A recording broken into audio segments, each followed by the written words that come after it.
Hey everyone, welcome back to Beyond the Care Plan. I'm Kendall Cares, and today I have some very special guests with me. We have Washington State, Alabama, Chattanooga here to sit with me today. They're all Homewell franchise owners. So Homewell is a big heart. It's kind of all over the country now, and we all share a little piece of that. I'm just gonna kind of go down the line and get you guys to introduce yourself. You can go first. I'm Melanie Shalamo. I own the Chattanooga location. I'm Ian Cooper, and my wife and I own the Washington State location.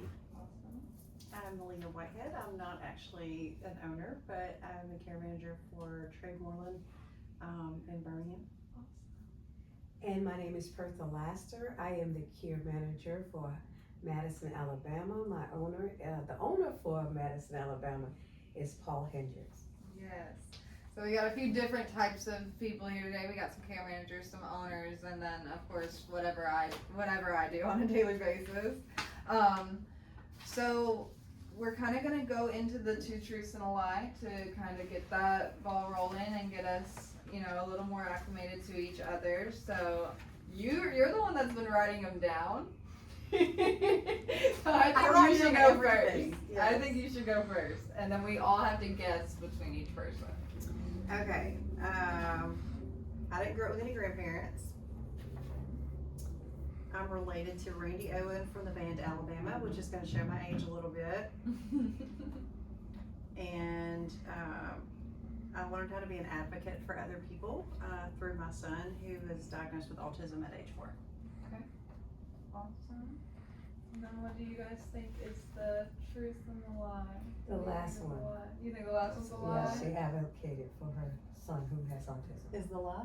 It knows the truth. Oh. Oh, that's the truth. Which one's the lie? I was gonna say you're not related Yeah, to the. I agree with that. Yeah, I don't think you're related to I'm that. not, but I did try to tell everybody in elementary school that I was, because my maiden name is Owen, and so I said he was Okay. my uncle, and so I had a good run with it in like 4th grade.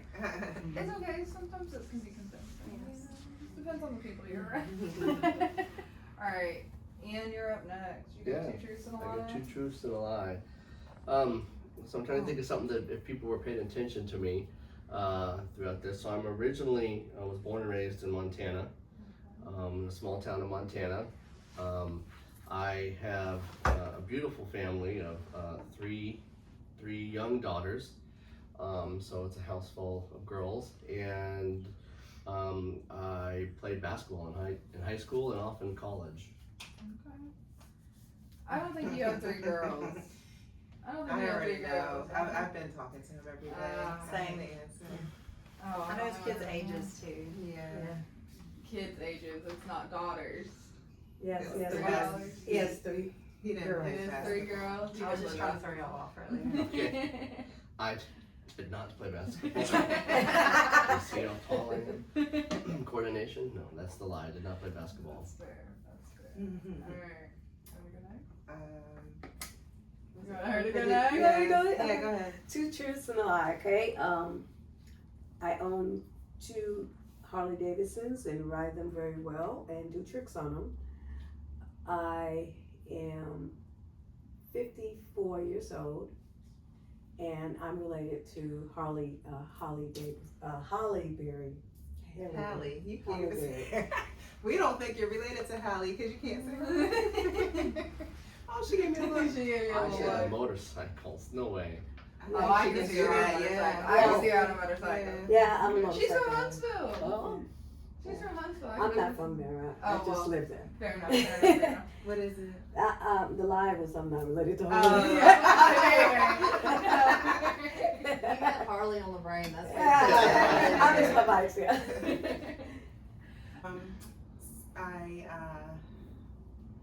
Okay, let me think. Okay, so I was born in Jamaica. I have 2 sons, one 3 and one 3 years old and one 3 months old. And you guys already heard this one. I used to be a track coach, a college track coach. I don't think you grew up in Jamaica. I did not. The Jamaica's I believe you. New Jersey. I know she. Oh, I forgot. Yeah. Because you have two sons, and We've met one. yeah, And then the other one Jamaica, just Jamaica. like and she was a track coach. She talked about it earlier. One of them made it to the Olympics. so Jamaica. Yeah, I was not born in Jamaica. There we go. Okay. Alright, we Do got love you. Jamaica though. Alright. Okay. So we'll see who's been paying attention. I've got a 2 truths and a lie. Okay. We'll see who's been paying attention. So I have been to Italy. I know how to juggle. And John and Eli are my parents. We know your parents. You I'd don't say know how you've to been juggle. to Italy.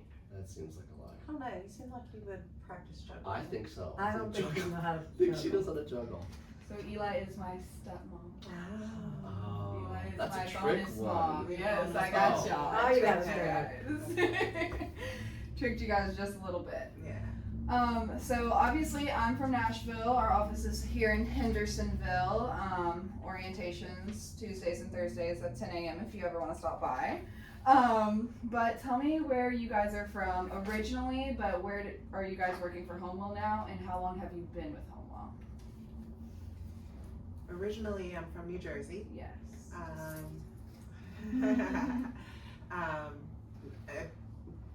We're located in Chattanooga, Tennessee, and we will open July 6th. Okay. So Okay. we're- So coming We're up. brand new. Yes, we're Yes, excited. that's very exciting. And then her husband's here as well, which is just so awesome that you guys are doing it together.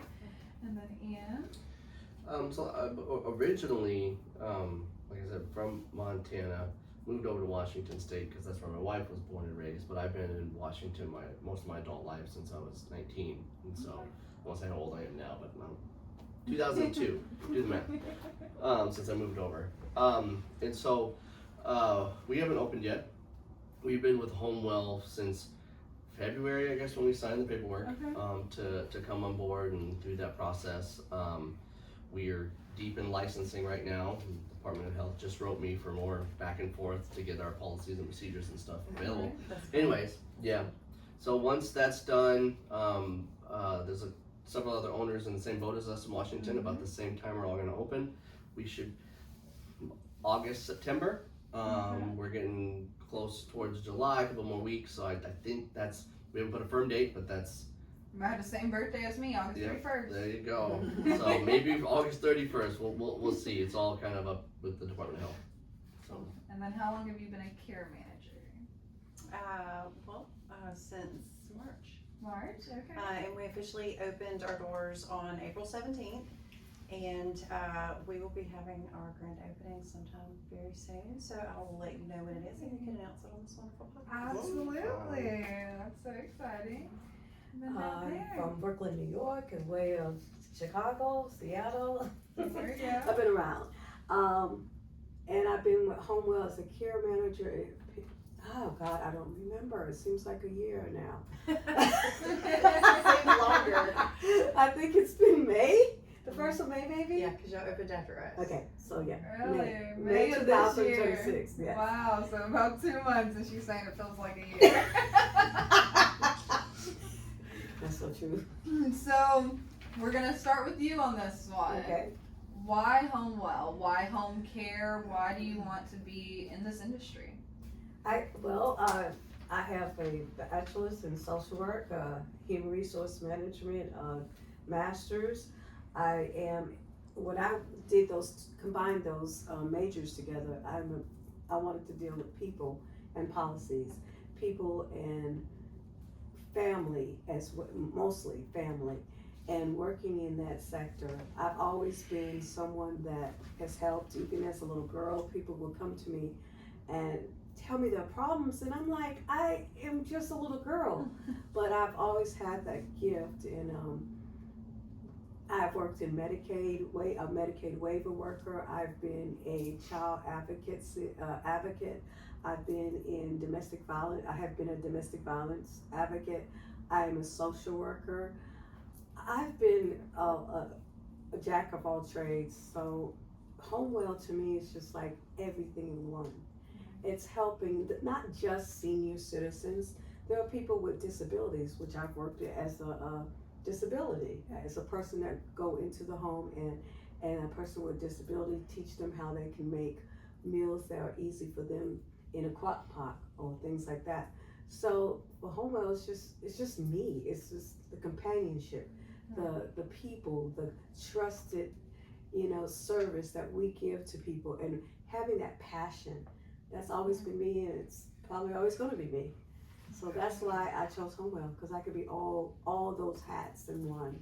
Absolutely. No, I totally feel that on another level as well. I mean, I think all of us can relate to it. I feel like all of us kind of got affected by that because we just want to care. We just want to be here. We just want to take care of people. How did you fall into becoming a care manager? I have a lot of history in the medical field. I've always joked and said that I've done everything except write prescriptions. I have worked in nonprofit, public service with Meals on Wheels, and I've just really seen how the major demographic that we deal with, which are seniors, are often the forgotten generation, and it sometimes can be really sad situations. And with nonprofit and programs and grants, it's sometimes difficult to do all the things that you want to do to help these people. And Homewell gives me that opportunity to extend my arm a little further and make sure that they are well cared for and well looked after. And then also I didn't grow up with grandparents, so it's kind of like they're all my grandpas and grandmas. So Yeah, I grew up with a lot of grandparents, and so I just added more to my big old family, but I can definitely see, wanting to have them and being able to have them at this company is just so great.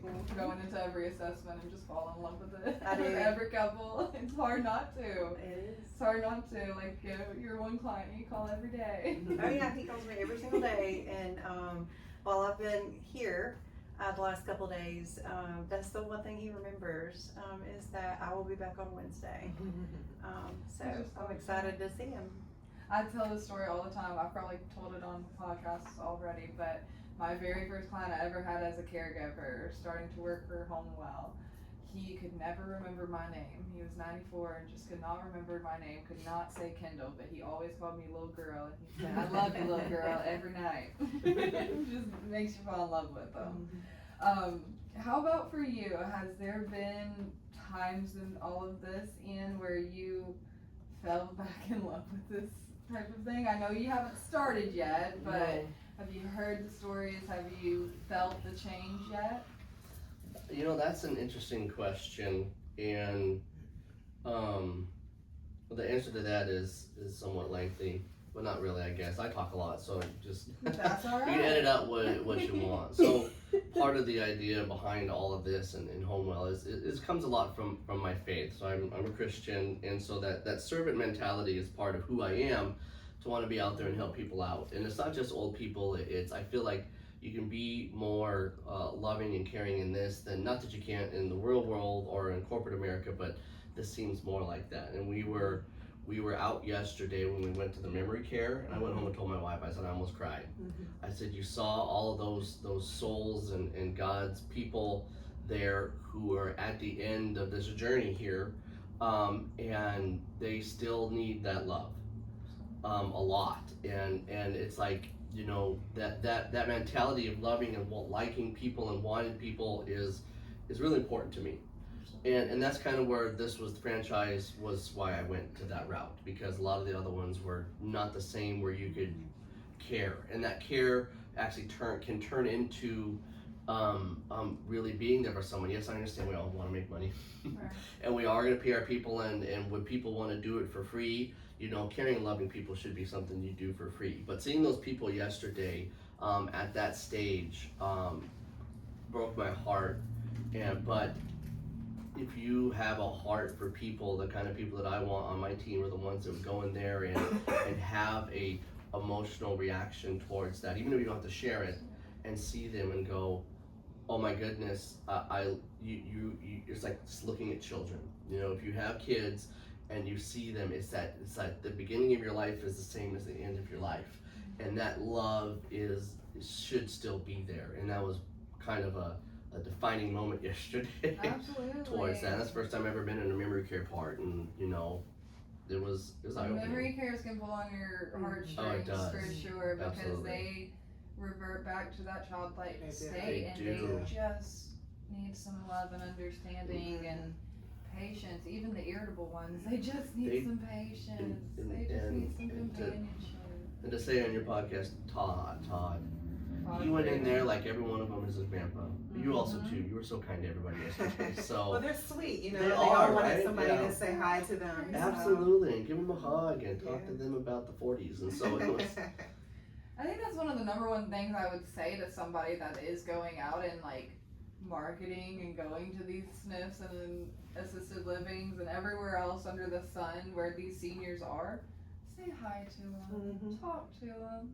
That's all I have to say on it. I mean, Yeah. They have there's a lot of knowledge, Oh, There- a lot of absolutely. needed knowledge. yeah. And there's, you're going in there and half the time it's a cold call, half the time nobody wants to talk to you, but you know what? They'll sit They there and will. talk to you. Right. It's never a waste of time when you make somebody's day. Mhm. All right, All right, so you take it off. How did you two kind of get into this, you and your husband? Yeah, so I've always chosen my careers by, okay, how can I be a helper, right? So whether I say, oh, I was a track coach, like I'm still helping them, right? Like I was in education for years. As you know, I started off as a school counselor, so like, you know what I mean, like just helping K through 12. And then I moved up. I eventually left as an assistant principal, but it's all helping and trying to figure out, okay, what's that next step? Like, what is it that we want to do?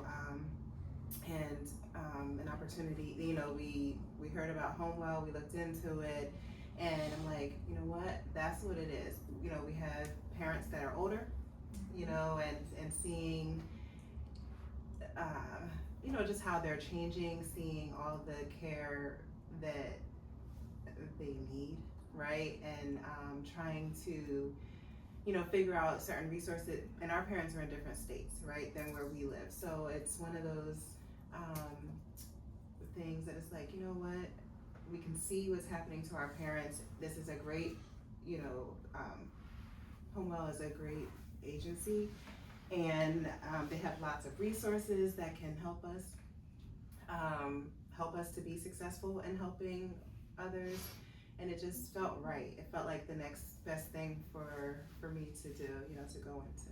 How different was it, like, going from being a teacher Yeah. and being a coach, which Mhm. I coach Because softball. it's always been K through college, right? For right, me, yeah, and then just the complete Mhm. alternative of seniors. I mean, I think it'll be a little bit different, but I have always had a heart for, you know, I help take care of my grandparents and quite a few aunts in their older years. I love them. You know what I mean? That's why, like, I was talking to everybody yesterday because, number one, those conversations can be funny, you know, but if I know that I'm making somebody's day, just like talking to them, like, I enjoy conversations like that. I enjoy moments like that. You know, but it's also humbling to me as well because when I get older, I want somebody to make sure that, you know, I want to make sure someone cares about me and is taking care of me as well. I think it's really telling how all of our stories are so different. I mean, at the root of it, it's care, it's compassion, it's empathy, it's you know, caring whether or not these people are getting taken care of, whether they're gonna be okay, if they're being heard, if they're being seen, and I just think it's beautiful that we each came about that in a different way and are now starting our own Homewells, and we're being a part of Homewells and all of that. So I'm gonna give each of you a different finish the sentence. And it's just kind of off the top of your head. You don't have to say anything special or unique, but it's just finish the sentence. So I'm gonna start with Ann. Okay. The biggest myth about home care is? That it only has to be seniors. Absolutely agree There's with that. more than just the elderly, you know. Absolutely. I think it's more than that. We have clients with MS and, Yep. and diabetes and Yep. Yep. cystic Cystic fibrosis. I mean, fibrosis. all different types of things that. Recently I heard the term vulnerable adults, Mm. and I really like that. I really like that because they're not, you know, there's nothing wrong with them. They're just more vulnerable than we are, and And they need more help, right? Exactly. Pigeonhole. Who wants to go next? I'll let you guys pick. You'll go? Alright. The best compliment you've ever received from a client was, or a student? I'll give you, I'll cut you some slack on that one. Thank you. Yeah, I've only talked to one client so far. Right. And she did say that she liked me, you know. Okay, so, there you go. One's one. But I think for my students, and even my athletes, that I listen, you know, that a lot of times people just want you to hear them, and they want to know that you care. So I think being a good listener helps. And I think you project that very well. I think you project somebody that cares Thank and you. wants to be here. Alright, which one of you guys wanna? Yeah, I went first last time. Alright. The best type of caregiver is someone who Treats the client as if they were their own family. absolutely. Perfect. I absolutely agree, and I don't think that needs any elaboration. Right. Because it's just the Period. truth. Alright.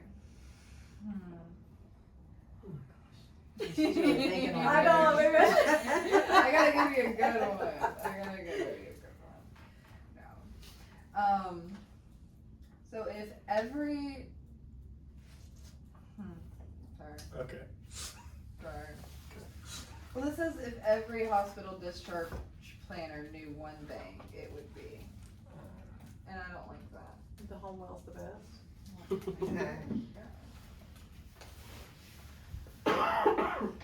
What would you say to somebody, we're gonna change yours up a little bit.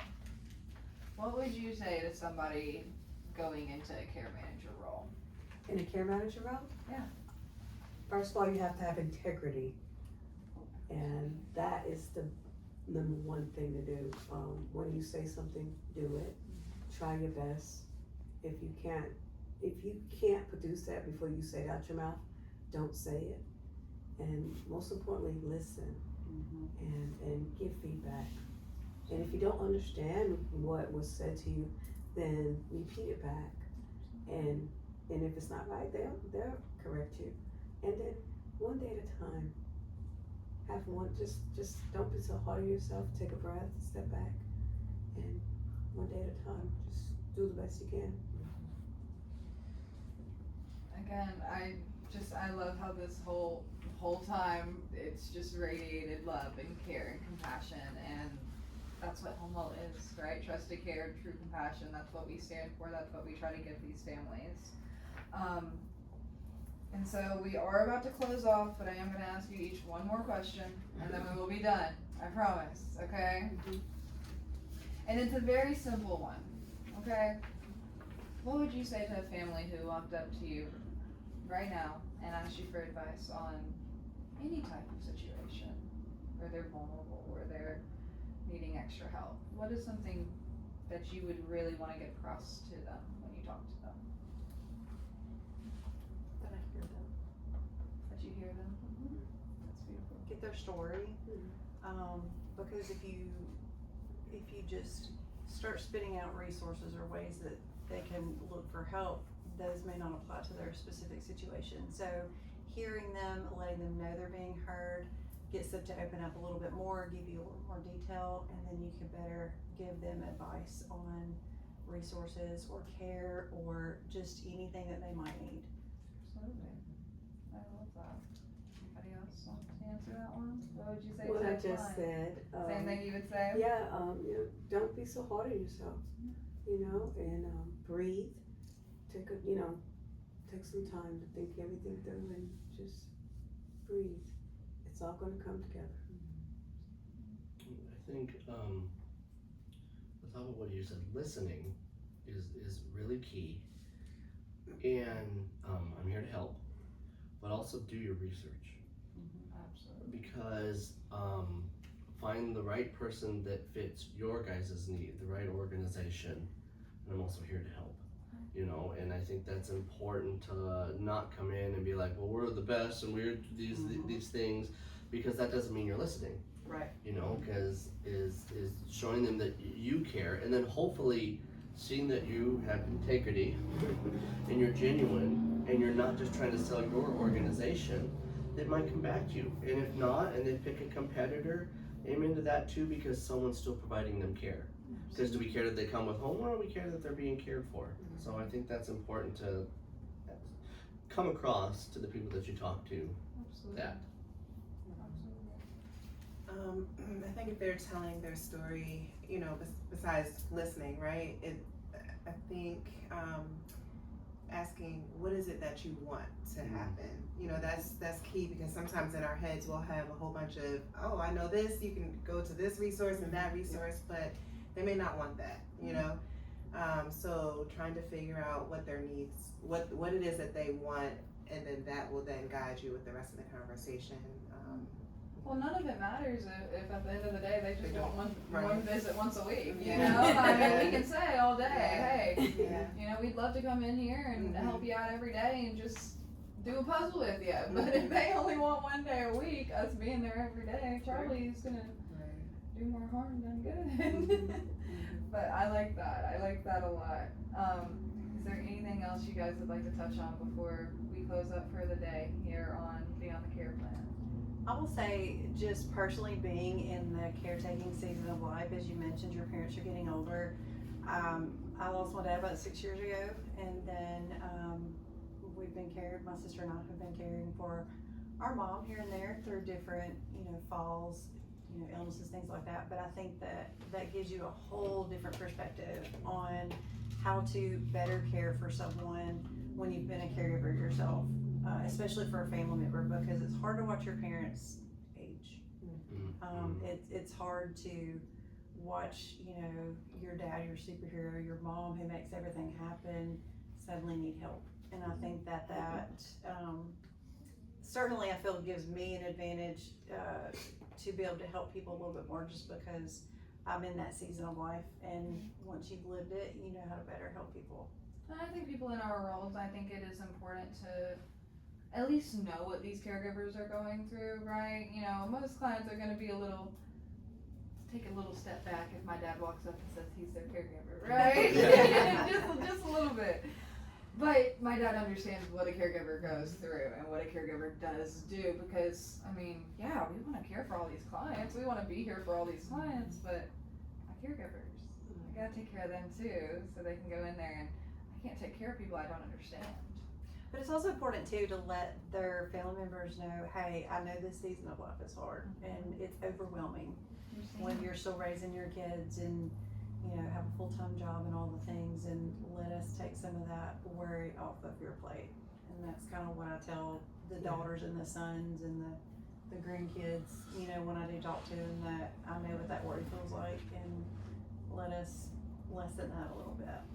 I want to just add on to what you're saying, and it's great, because I lost my husband in 2024, and it's all right, spouses, it's all right, daughters, it's all right, sons, to say, I need a break, and let somebody else come in. I know sometimes people feel like they don't want to leave their loved ones with some stranger, but if you don't take care of yourself first, if you don't sit back, or maybe go on a vacation, or just have a nice walk to yourself, you can't really care for that loved one. So it's all right to open up your doors to someone that you can trust. Homewell's team you can trust, and we stand on that. So that's what I would say. Right? Trust. Yeah. Trust and care, Trust true and care, compassion. true compassion. Absolutely. Well, I'm so happy we were able to have you guys in the office and on Beyond the Care Plan with me. Thank you guys for watching today. Again, this has been Beyond the Care Plan, and I'm Kendall Cares. Thank you guys. Thank you.